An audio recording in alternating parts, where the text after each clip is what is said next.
राधे राधे महाराज जी। महाराज जी, भाग्य कैसे बनता है? भाग्य बनता है पूर्व कर्म से।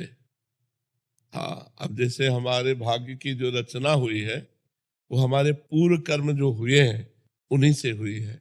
अब ये पूरा जीवन भाग्य के आधार पर है, सुख दुख का, लाभ और हानि का। सुख दुख, लाभ हानि, संपत्ति विपत्ति, ये भाग्य के आधार पर है। अब हम जो नवीन कर्म करेंगे, ये अगला भाग्य बनेगा जाके। अब हम अच्छे कर्म करते हैं और हमें दुख मिल रहा है, तो हमारे भाग्य में दुख लिखा है। लेकिन हम कर्म अच्छे कर रहे हैं, तो अब हमारा अगला जो भाग्य बनेगा वो बहुत बढ़िया बनेगा। क्या भाग्य बदल सकते हैं इसी जन्म में? बहुत भजन। भाग्य अगर बदला ना जा सके तो भगवान की प्राप्ति भाग्य में नहीं लिखी है, वो भजन बल से ही होती है। पर बहुत भजन, रात दिन भजन करे और बहुत अच्छे से चले, तो पूर्व भाग्य को नष्ट करके हम भगवत प्राप्ति कर सकते हैं। क्या गुरुजनों की कृपा से भाग्य बदला जा सकता वो कृपा भजन ही है। अगर गुरुजनों की हम कृपा का सही रूप देखें, तो सही आचरण और भजन तो हमारे ऊपर गुरु कृपा है। और अगर भजन साधन नहीं है तो फिर ऐसे गुरु कृपा भी नहीं होती। गुरु कृपा का मतलब है खूब परिश्रम करो, अच्छी साधना करो, खूब नाम जप करो और उसे मानो। अहंकार मत करो, उसे मानो कि गुरु की कृपा से, यही गुरु कृपा है। हरिवंश कृपा हरिवंश कहे, हरिवंश कहे हरिवंश लहे, हरिवंश सुलाभ सदा तिनके, सुख संपत्ति दंपति जो जिनके। आचार्य की कृपा, गुरु की कृपा, भगवान की कृपा से ही हमसे भजन होता है, और भजन से ही भगवान की प्राप्ति होती है। भजन से ही भाग्य बदला जा सकता है। भावी मेट सकै त्रिपुरारी, एक रामचरितमानस में आता है कि भाग्य रेखा को मेट सकते हैं भगवान शंकर। यदि हम भजन करें तो भगवान शंकर हमारी रेखा को मेट सकते हैं, जो गलत रेखाएं हैं। महाराज जी, आज यहाँ आके बताते हैं कि मांस मदिरा और अच्छे आचरण करने लग गए, नाम जप करने लग गए। महाराज जी, हमारे भाग्य में तो दुख था, जो हम भोग ही रहे थे, संसार के भोगों को भोगते हुए।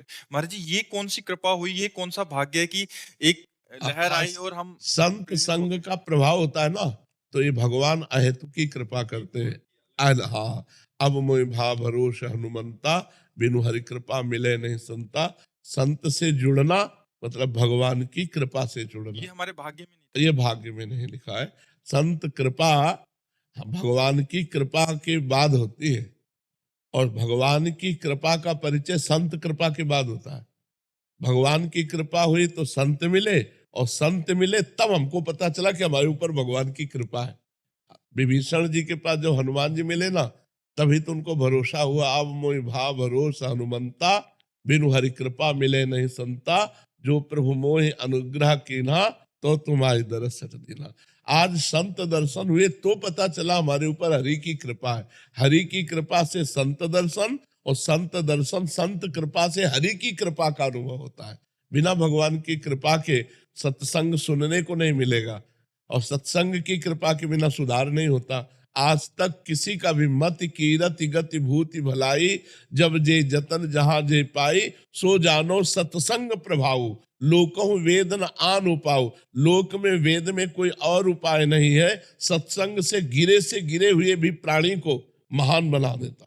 सत्संग गिरे से गिरे हुए प्राणी को महान बना। जो हिंसा करते थे, चोरी करते थे, जो सतमार्ग से नहीं बिल्कुल चलते थे, वो भी जब संत समागम में आए तो महात्मा बन गए। ऐसे कितने चरित्र बने हुए हैं। तो संत समागम ही हमारे जीवन को उत्थान की तरफ ले जाता है। पर संत समागम उसी को मिलता है जो भगवान की कृपा का पात्र बन जाता है।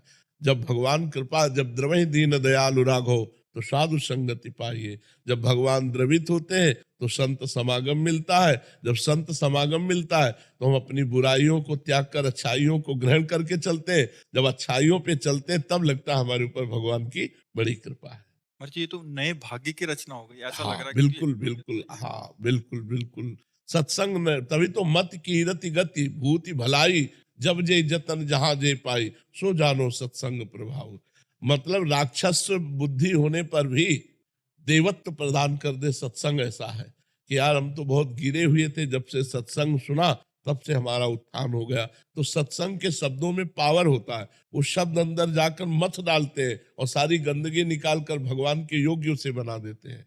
राधे राधे महाराज जी। महाराज जी, आपके चरणों में कोटि कोटि प्रणाम। महाराज जी, मैंने जब से आपकी वीडियो देखना शुरू किए हैं तब से मेरे जीवन में सकारात्मक परिवर्तन बढ़ते जा रहे हैं। जैसे मैंने मांसाहारी का त्याग कर दिया है और भी बहुत कुछ। महाराज जी, मैं अपनी चेतना के स्तर को ऊपर उठाना चाहती हूँ और भय दुखों से पूर्ण रूप से मुक्त हो जाऊं। इसके लिए मेरे को क्या करना पड़ेगा महाराज जी? शास्त्र स्वाध्याय, अधिक से अधिक ब्रह्मचर्य का पालन, हर समय नाम जप, पवित्र आहार, पवित्र आचरण। किसका प्रश्न है? हाँ, जब तक ये नहीं होंगे तब तक अध्यात्म जागृत नहीं होता। नित्य शास्त्र स्वाध्याय हो, अधिक से अधिक ब्रह्मचर्य का पालन हो, पवित्र आहार हो, पवित्र आचरण हो और खूब नाम जप हो, निरंतर नाम जप हो, तो हमारी बुद्धि पवित्र हो। बुद्धि निर्णायक है। शरीर एक रथ है, इंद्रियां इसके घोड़े हैं। घोड़ों की लगाम, इंद्रिय रूपी घोड़ों की लगाम मन है, और मन रूपी लगाम को बुद्धि रूपी सारथी पकड़े है। अगर बुद्धि भ्रष्ट है तो मन रूपी लगाम छोड़ देगा, इंद्रिया मनमानी आचरण करके हमारी दुर्गति कर देंगी, हमारी चेतना को अधोगति में डाल देंगी। और यदि हमारी बुद्धि सही है, मन रूपी लगाम को टाइट रखा, इंद्रिय रूपी घोड़े सतमार्ग में चले, तो हमारी चेतना उन्नति को प्राप्त होगी, अध्यात्म उन्नति को प्राप्त होगी। इसलिए सबको चाहिए, ये केवल आपका ही नहीं, सबको चाहिए अपनी बुद्धि को शुद्ध करें। बुद्धि को शुद्ध करके सत्य के मार्ग में चलें।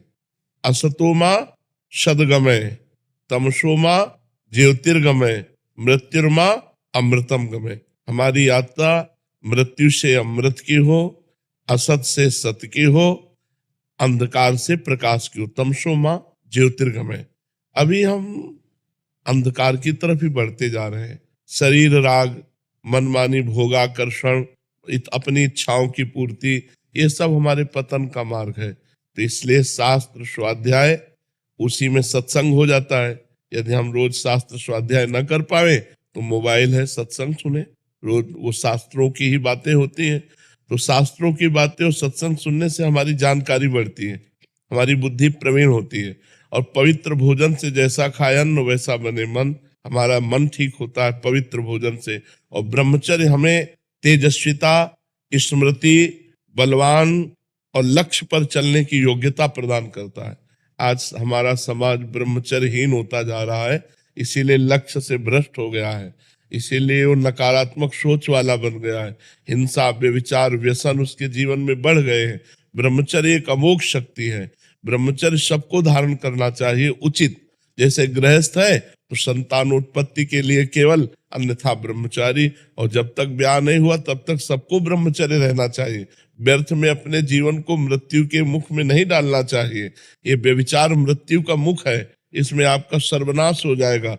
देखो ना, नए नए बच्चे व्यसन में फंस गए, व्यभिचार से व्यसन में, व्यसन से घोर हिंसा आदि कार्यों में फंस जाते हैं। अब उनको रुपया चाहिए तो माँ बाप को मारते हैं, इधर उधर से चोरी करते हैं, छीना झपटी करते हैं। तो इसलिए हमारे आचरण पवित्र हो, हमारा ब्रह्मचर्य ठीक हो, हमारा आहार ठीक हो, हम शास्त्र स्वाध्याय और सत्संग सुने, तो हमारे को निश्चित हमारी चेतना उन्नति को प्राप्त होगी। राधे राधे। राधे राधे महाराज जी। महाराज जी, जीवन के अच्छे समय में अति उत्साह एवं अति आत्मविश्वास से कैसे अपने मानव जीवन के संयम अथवा धैर्य कैसे बनाएं, क्योंकि अतिशयोक्ति जीवन में मानसिक धैर्य नहीं बरता। देखो बच्चा, जब तक भगवान से नहीं जुड़ा जाता, सबसे महान भगवान है, जब तक भगवान से नहीं जुड़ा जाता तब तक हमारी जो बुद्धि है वो प्रकृति में ही रहती है। और प्रकृति का स्वभाव है विषम। विषमता में जैसे आपको सुख का अवसर आया तो अहंकार आ जाएगा, दुख का अवसर आया तो शोक आ जाएगा। प्रकृति सदैव विषम रहती है और परमात्मा सम रहता है। तो अगर हम प्रकृति से जुड़े ही रहेंगे, केवल प्रकृति से, तो हमारे अंदर विषमता रहेगी, फिर हम उस महान स्थिति को नहीं प्राप्त कर पाएंगे। यदि हम परमात्मा से जुड़कर प्रकृति का व्यवहार करें तो हमारा मंगल हो जाएगा, तो हम महान हो सकते हैं। तो सुख में हम फूलेंगे नहीं और दुख में हम भूलेंगे नहीं। हर परिस्थिति को रौंद कर हम परमात्मा प्राप्ति कर सकते हैं। और परमात्मा के बिना सब कुछ अधूरा है। चाहे जो भोग लो। देखो, मन एक निराशा लिए हुए टहल रहा है सबका मन। आप देखो ना अंदर, धन की आशा, स्त्री की आशा या पुरुष की आशा, खान पान, शयन, ये सब, इनमें सब करने पर भी एक अतृप्ति है, एक अशांति है, एक अपूर्णता है। किसकी? परमात्मा की। अगर परमात्मा से जुड़कर प्रकृति का सेवन करें तो आप आनंदित हो सकते हैं।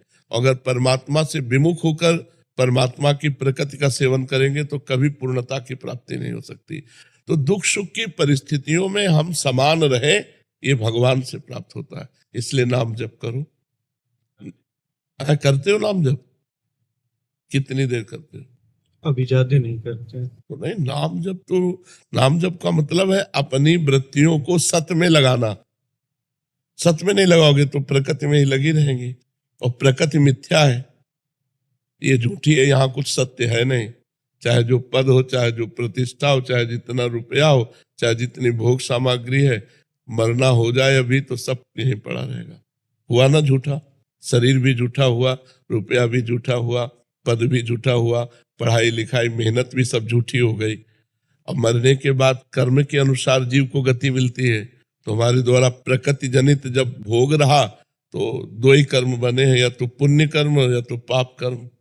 वो भजन तो बना नहीं जिससे भगवत प्राप्ति हो जाए, या जिससे हमें पुनः मनुष्य शरीर मिले। इसलिए राधा राधा कृष्ण कृष्ण, जो नाम प्रिय हो खूब नाम जप करो, और थोड़ी देर 10 मिनट ही चाहे रोज सत्संग सुनो। सत्संग सुनते हो? तो अभी अध्यात्म में तो जुड़े ही नहीं मानो। अध्यात्म के स्कूल में तो अभी आपका प्रवेश ही नहीं हुआ। तो अब अध्यात्म के बिना तो पूरा जीवन अधूरा होता है। तो 15-20 मिनट ही सही रोज नियम लो सत्संग का, और 15-20 मिनट ही सही रोज बैठ करके आराम से एकांत में राधा राधा, पहले लिखो राधा राधा। देखो एक बार लिखो, दिमाग से लिखो। लिखा राधा? लिखा? अगर ऐसे तुम 10-20 बार भी जपना शुरू कर दोगे तो तुम्हारा मन बलवान होने लगेगा, तुम्हारे में आध्यात्मिक शक्ति आने लगेगी। ठीक है? आप इस नियम को, भोजन सही है आपका? कोई गंदा पेय पदार्थ तो नहीं पीते? हाँ, तो बस ठीक है। और एक नियम और ले लो कि कभी किसी अन्य माता बहन के साथ गंदी भावना ना करो। बढ़िया, आप देखना आपका जीवन बहुत बढ़िया जीवन हो जाएगा। राधे राधे महाराज जी। महाराज जी कहते हैं कि अगर हम किसी से कर्ज लेकर बिना चुकाए मर जाते हैं तो उसे चुकाने के लिए दोबारा जन्म लेना पड़ता है। महाराज जी प्रश्न ये है कि अगर हम किसी को कर्ज दें और वो हमारे जीवित रहने तक वो उसे ना चुका पाए तो तो हमें क्या क्षमा उससे- कर देना चाहिए। हाँ, अपने अपने जीवन में ही कि हमने माफ किया, वो सुने चाहे न सुने, भगवान से प्रार्थना करे कि हमने जितना भी कर्ज दिया है कोई हमें दे न दे, हमने माफ किया। तो तुम मर के फिर वापस लेने नहीं आओगे। ये अपने आप कर लेना चाहिए। लेना और देना रहा तो आना और जाना रहेगा। लेना देना निपटा दो। देने वाला तो जल्दी से जल्दी दे दो, और लेने वाले को माफ कर दो कि तुम्हारा मन आए तो दे देना, नहीं हमारी तरफ से माफ है, हमारा कोई कर्जा नहीं तुम्हारे प्रति। तो तुम्हें लेने देने से मुक्त हो जाने का मतलब है भगवान के चरणों का आश्रय लेकर के भजन करते हुए भगवान की प्राप्ति करना। अगर थोड़ा भी लेना बकाया रहा तो आना पड़ेगा, थोड़ा भी देना बकाया रहा तो आना पड़ेगा।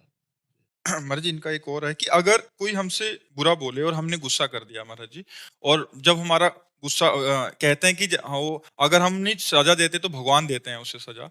तो जब हमारा गुस्सा ठंडा हुआ तो हमें लगा कि यार उसको भगवान सजा ना दें, तो महाराज जी उसकी सजा माफ हो जाएगी? भगवान सजा का मतलब ऐसे नहीं देते। भगवान कभी कभी हमको पुष्ट करने के लिए भी तो गुस्सा भिजवाते हैं। हर बात सजा में ही थोड़ी हम ले जाते हैं।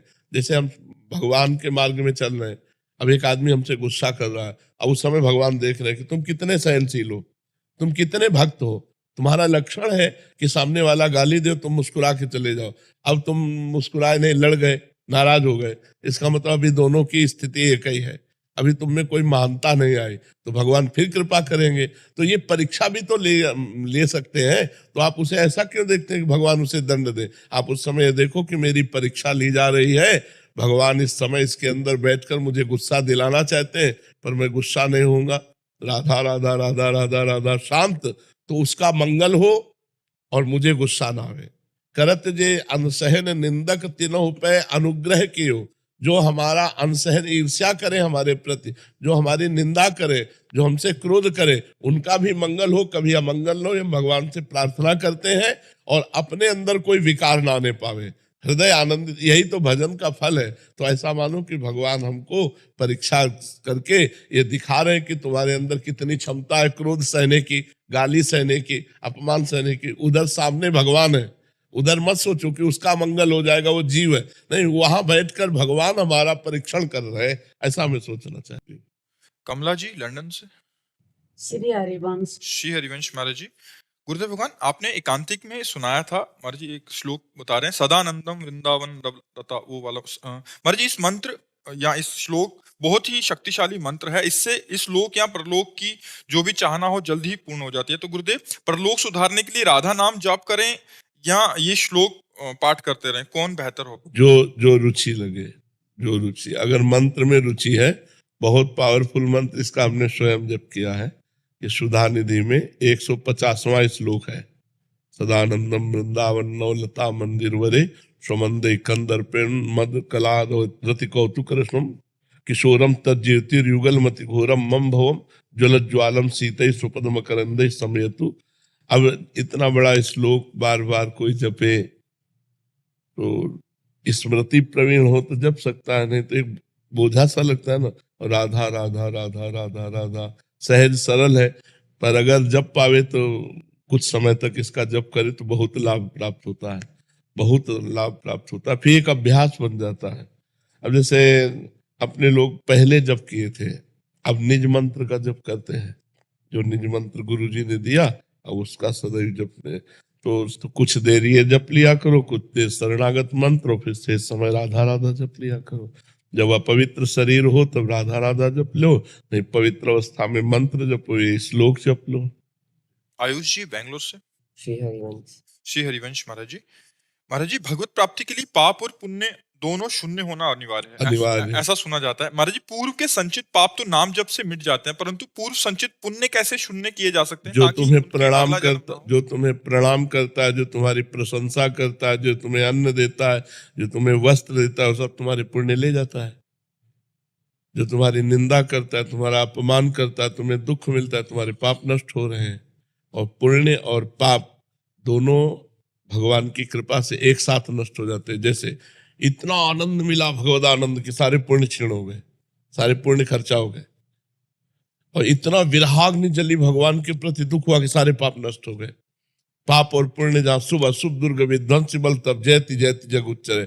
शुभ पुण्य और अशुभ पाप, पाप और पुण्य जहाँ नष्ट हुए, तहाँ भगवदानंद के प्रभाव में वो अपने आप को देख पाता है, मैं भगवान का स्वरूप हूँ, मैं भगवान का तेज रूप अंश हूँ, वो अनुभव कर पाता है। तो भगवत भजन के द्वारा पाप और पुण्य दोनों का नाश होता है। खूब भजन करो, भजन से जब आनंद मिलता है तो पुण्य क्षीण हो जाते हैं, पुण्य सुख देते हैं ना। और जब भगवान के मिलन की विरहाग्नि जलती है तो सारे पाप नष्ट हो जाते हैं, पाप और पुण्य दोनों नष्ट हो गए तो भगवत प्राप्ति हो गई। तपस्या दास जी कोलकाता से। श्री हरिवंश महाराज जी, महाराज जी, अगर हमारी मनसा किसी को बुरा पहुंचाने की नहीं हो और उसे हमारे कथन से कष्ट हो, क्या उसका भी पाप हमें लगता है? हाँ, संभालना चाहिए। हमारे कथन से उसको कष्ट हो तो संभालना चाहिए। वाणी एक अमोल है, जो कोई बोले जान, ये तराजू तौल के तब मुख बाहर आन। ऐसा थोड़ी कि जो मनाया बोल दिया और उसको दुख पहुंच जाए, ऐसा नहीं। वाणी एक अमोल है, जो कोई बोले जान, पहले ये तराजू तौल के तब मुख बाहर आने। पहले हृदय में हम विचार करें कि हम ये बात बोलेंगे तो दूसरे की दुख देने वाली तो नहीं बनेगी। हित कर, सुख कर, शास्त्र सम्मत, उसका हित हो, उसे सुख मिले, और शास्त्र सम्मत बात करना चाहिए। ऐसे मनमानी बात करने से किसी को दुख पहुंचे तो अपराध तो बनेगा ही। ऐसा थोड़ी कि हम तो नहीं चाहते दुख देना, लेकिन हम कड़ुआ बोले, हम शास्त्र विरुद्ध बोले तो कष्ट तो हो ही जाएगा। कड़ुआ बोले, हम शास्त्र विरुद्ध बोले तो कष्ट तो हो ही जाएगा। इसलिए रेणु जी गोरखपुर से। राधे राधे महाराज। राधे राधे महाराज जी। महाराज जी, जीवन में हमें लगता है कि अब सब कुछ ठीक हो गया है, अब आश्वस्त होकर जीने लगते हैं, तभी जिंदगी हमें धोखा देती है। महाराज जी, मेरा सवाल है कि क्या हमें नहीं तो हमेशा सब डर कुछ डर ठीक के- होने में क्या लक्ष्य रखा? रुपया लक्ष्य रखा, समस्याएं को रखा, समाज को रखा, भगवान को रखा क्या? महाराज जी, बच्चे बड़े हुए, पढ़ लिख करके अब ब्याह का समय आया, नौकरी का समय, हम समाज ये समाज है, पति का साथ छूट गया। हम कह रहे हैं समाज है, भगवान को रखा। सब कुछ ठीक होने में भगवान को रखा जाता है। अब सब ठीक है क्योंकि भगवान हमारे प्रीतम है। तो आपके अंदर तुरंत ज्ञान आता कि इसका नाम मृत्यु लोक है। पति इतनी ही आयु लेकर आए थे, चले गए, ये भगवान की लीला है। नाम जप, भगवान से यदि अपनापन है तो सब कुछ ठीक है, और यदि भगवान से अपनापन नहीं तो सब ठीक होते हुए भी सब गड़बड़ है, सब गड़बड़ है। सो सब धर्म कर्म जरि जाऊ, जहाँ न राम पद पंकज भाऊ। हम लोग इसी माया को, इसी प्रकृति को अनुकूल देखकर समझते हैं सब कुछ ठीक है, लेकिन वो दाव बदल देगी। जहां अनुकूलता को देखकर राजी होगे, तुम्हें राजी नहीं होने देगी, क्योंकि वो चाहती है कि हमें भोग करते हुए हमारे प्रीतम को प्राप्त हो। मायापति कौन है? भगवान है। हम लोग माया को मां नहीं मानते, माया भोग करके उसके पति बनना चाहते हैं, मायापति बनना चाहते हैं। और जहां देखा सारी अनुकूलता, तो उसको क्या एक सेकंड में ऐसी प्रतिकूलता पैदा कर दी, सब अनुकूलता धूल धूसरित हो गई। अनुकूलता का तात्पर्य भगवान के हो जाना, अनुकूलता का तात्पर्य भगवान का भजन करना। समय है आपका, जितना समय है मृत्यु लोक में उतना ही रह सकते, इसके बाद ट्रांसफर, शरीर छोड़ो और दूसरी जगह जाओ। इसका नाम पहले सोच लो क्या है? मृत्यु लोक। यहां मरोगे, सब मरोगे, हम मरेंगे, तुम मरोगे, सब मरेगा। अच्छा, इसका समय नहीं निश्चित हमारी जानकारी में, लेकिन भगवान के यहां से तो निश्चित है ना। कोई गर्भ में मर जाता है, कोई बाल्यावस्था में, कोई यौवन अवस्था में, कोई वृद्धावस्था में। पर हम सब कुछ ठीक है तभी मानेंगे जब आपका भजन हो रहा है और आपका चित्त भगवान से जुड़ा है, तो सब ठीक है।